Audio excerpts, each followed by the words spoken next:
Ayan guys, pakainin natin yung ating mga alaga. Ayan. Marinig lang nila yung ano netong pagkainan na to.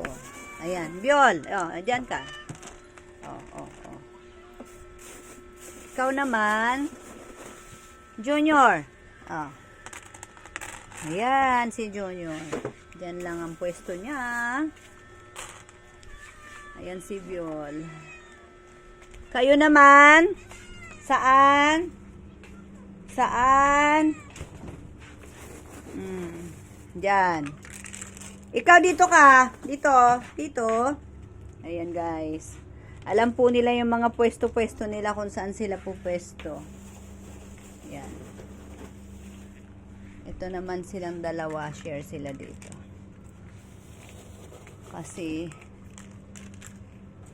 hindi po pwede si Junior na makihalubilo sa kanila kasi hindi po siya sanay makipaghalubilo, kaya kailangan nila separate sila. Ayan, tagi-isa silang food.